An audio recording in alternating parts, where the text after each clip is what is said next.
দেখুন কি তুলকালাম ঘটনাটাই না ঘটলো প্রেস ক্লাবের সমস্ত শিল্পীদের সামনে। 4 মে বিকেল 4টেই প্রেস ক্লাবে চলছিল প্রতিদ্বন্দ্বী সিনেমার পোস্টার লঞ্চ, সাংবাদিক সম্মেলন এবং ট্রেলার লঞ্চ অনুষ্ঠান শুরু হবার কিছুক্ষণ পরেই মোদি হটাওপন্থীদের কাণ্ড দেখে তাজ্জব সিনেমা জগৎ। দোলা সেন এবং তার দলবল এসে আমাদের পোস্টার প্রতিদ্বন্দ্বী সিনেমার পোস্টার ছিঁড়ে ফেলে এবং নিজেদের পোস্টার মোদি হটাও পোস্টার লাগিয়ে দেয়। আমি কোনো রাজনৈতিক দলের হয়ে কথা বলছি না, কিন্তু চোখের সামনে প্রেস ক্লাবে যে ঘটনাটা ঘটলো সেটাই তুলে ধরার চেষ্টা করছি। আপনারা নিজের চোখেই দেখলেন এবং আমরাও তখন দেখলাম এবং আমরা ঘটনাটা দেখে তাজ্জব হয়ে গেছি যে এটা কি ঘটছে তখন, এবং সেটাই আমি তুলে ধরার চেষ্টা করছি। আপনারা দেখতে থাকুন যে পরবর্তীকালেও এই ঝামেলা নিয়ে আমরা কত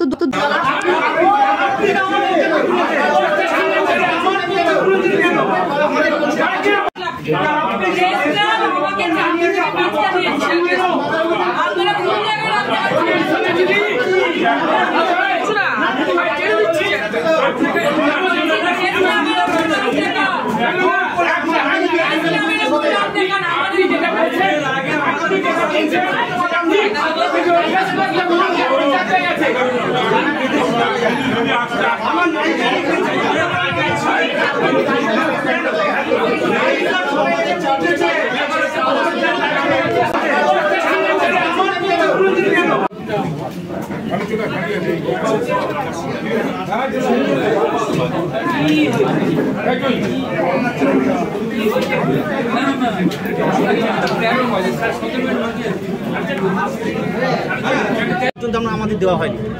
আমরা প্রেস কনফারেন্সে এসে প্রেস করে আমরা আমাদের ছবিটা প্রচার আজকে শুরু করবার চেষ্টা করেছি, কিন্তু জানি না আমার প্রতিদ্বন্দ্বী কে, কেন, কিসের জন্য।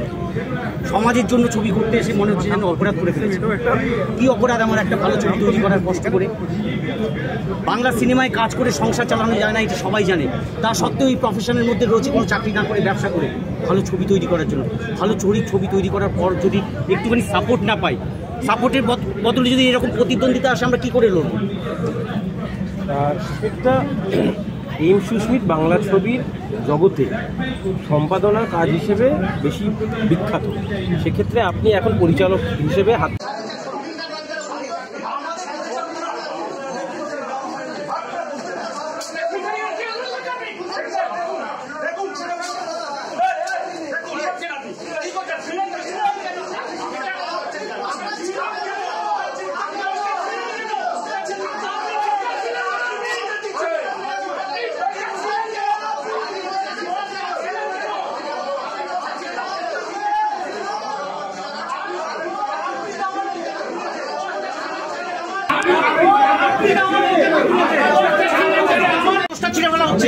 কি অন্যায় করেছি আমি ছবি বানাতে এসে? আমার অপরাধটা কি করেছি? আমি কষ্ট করে ছবি বানাতে এসেছি, এটা আমার অপরাধ? কষ্ট করে বাংলা ছবি বানাতে আসা আমাদের প্রডিউসার সুমনদা কিছু বলছিলেন এবং সেই মাঝখানে ওই ডিস্টার্ব করে আমাদের পুরো অনুষ্ঠানটা করতে দেননি। 4:11 জোর করে পোস্টার খুলে দিয়ে আমি যখন আমাদের পোস্টার লাগানো হয় ও পোস্টারটাও ছিঁড়ে দিচ্ছে। পোস্টারটা কোথায় গেল? নিয়ে আসো তো। তখন এমপিও ছিলেন। হ্যাঁ, ভেতর ঢুকে উনি চিৎকার করছেন। শোনেন, আমরা তো অ্যাকচুয়ালি এই যে আমার পোস্টারটা দেখুন। আপনার নামটা বলুন। আমার নাম মদন চৌধুরী। যখন আমি বললাম আপনি কেন আমাদের পোস্টারটা ছেড়ে দেন, আমাদের লাগিয়ে এই দেখুন কিভাবে উপন্যাসটি অপমান করা হয়েছে। আমরা সেটা জায়গা থেকে প্রোগ্রাম করছি, তাহলে ওটা ওনাকে দিতে পারছেন। আমাকে